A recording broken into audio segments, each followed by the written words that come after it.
जय माँ इंद्राक्षी, जय अम्बे। इंद्राक्षी धाम में सभी साधकों का हम हार्दिक स्वागत करते हैं। सन 2026 वृषभ राशि वाले जातकों के लिए बहुत ही शुभ हो। आपके समस्त कार्य सिद्ध हों, आपका कल्याण हो। इस अंक में हम वृषभ राशि वाले जातकों के लिए कुछ विशेष उपाय बताएंगे और ये उपाय कौन कौन साधक कर सकता है, जातक कर सकता है। जिन जातकों की जन्म से ही वृषभ राशि है, वृषभ लगन है या पुकारते नाम के हिसाब से आपकी राशि वृषभ बनती है। इसी अंक में हम कुछ ऐसी तारीखें बताएंगे कि सन 2026 के जनवरी के महीने में इन तारीखों में आपको सावधानी से काम लेना है, प्रेम से काम लेना है। आइए अब बात करते हैं हम आपकी राशि के बारे में, वृषभ राशि के बारे में। आपकी राशि अति उत्तम है। आप खास तौर से कुछ ऐसे सैद्धांतिक व्यक्ति हैं, ऐसे प्लानिंग के साथ आप अपने जीवन को आगे बढ़ाने का प्रयास करते हैं कि जीवन में संघर्ष तो आपको देखना पड़ता है और कई बार जिन व्यक्तियों पर आप निर्भर हो जाते हो वही व्यक्ति आपके काम नहीं आते हैं। ऐसी स्थिति भी आपके संग बनती है। बहुत सारी परिस्थितियों में आप जीवन को जीना जानते हो, बस सुख हो या दुख हो, पैसा हो या ना हो, फिर भी आप अपने जीवन को अपने सिद्धांतों के हिसाब से आगे बढ़ा लेते हो और जीवन को जी लेते हो। बहुत सारी ऐसी चीज़ें हैं जो आपकी राशि में होती हैं, लेकिन आज वो सब्जेक्ट नहीं है। आज तो हम आपको जनवरी महीने के कुछ विशेष उपाय देने वाले हैं, जिससे साल के शुरुआत का जो महीना है उसी से कुछ अच्छे उपाय हो जाएं तो पूरा वर्ष आपके लिए सुख में रहे। कुछ तारीखें हैं, उन्हें भी आप नोट कर लीजिएगा। इन तारीखों में आपने किसी से फालतू वाद विवाद बहस आदि नहीं करना है। तारीखें हैं 7 जनवरी, 8, 16, 17, 18, 26 और 27 जनवरी। प्रेम से गुजारें, इन तारीखों का विशेष ध्यान रखें। इस महीने में कुछ क्रोध की मात्रा आपको बढ़ सकती है। रक्तचाप, हाई बीपी की शिकायत भी आपको थोड़ा बढ़ सकती है, लेकिन कारोबार में सुधार आपको नज़र आएगा।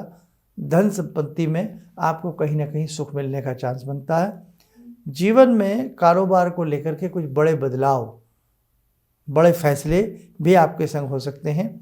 और आपका जो शत्रु है या किसी के हमारे मन में आता है ये व्यक्ति हमारे लिए नुकसान करता है या ये व्यक्ति हमारे ऊपर हावी रहता है, तो कहीं ना कहीं वो व्यक्ति कमज़ोर पड़ेगा, किसी भी रूप में पड़े, अर्थात शत्रु के ऊपर आपकी विजय होने के पूरे चांस है।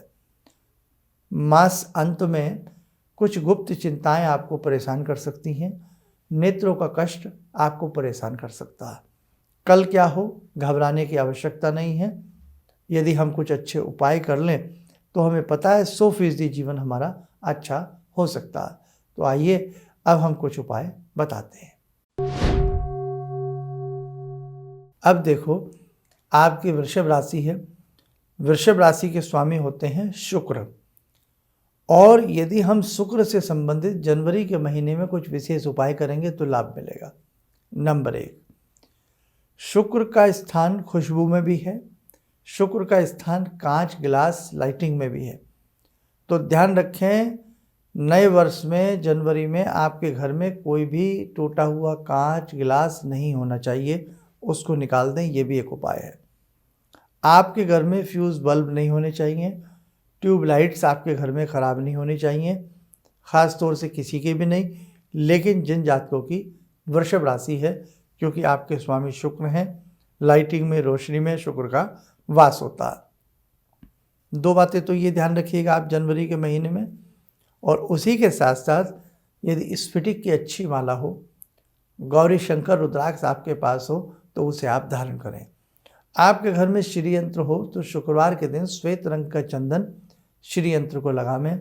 धूप दीप दे करके मन ही मन ओम शुक्राय नमः, ओम शुक्राय नमः, इस मंत्र को 5 मिनट शुक्रवार के दिन जरूर जपें। इसी के साथ साथ आसपास कहीं शिवलिंग हो, शिवालय हो, वहाँ शिवालय पर जाकर के 2 शुक्रवार कम से कम जनवरी के महीने में आप पंचामृत अर्पण करें। पंचामृत अर्पण करने के उपरांत फिर शुद्ध जल से शिव पिंडी को स्नान करावें। पंचमुखी देसी घी का दीप लगा करके प्रणाम करके वहीं कुछ पल बैठ करके आप दुर्गा चालीसा का पाठ करें। आप करके देखें, शिव और शक्ति, जब भवानी का पाठ भगवान शिव के समक्ष किया जाता है तो अद्भुत फल मिलता है। आपकी राशि को बल मिलेगा, आपके लगन को बल मिलेगा, आपके ग्रहों को बल मिलेगा।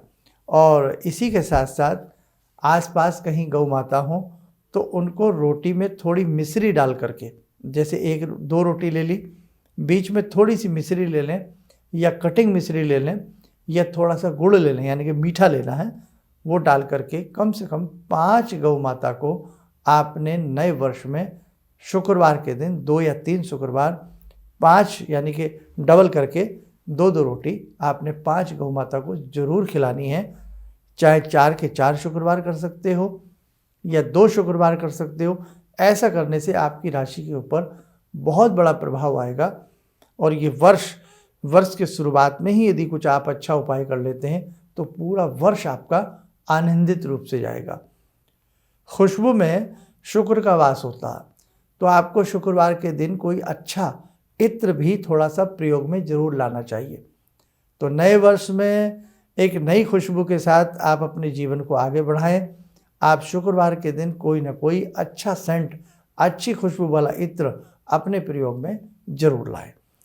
ये उपाय हैं, इन उपायों में से जो भी आपको सहज, सही लगे, सरल लगे, उसे करने का प्रयास जरूर कीजिएगा।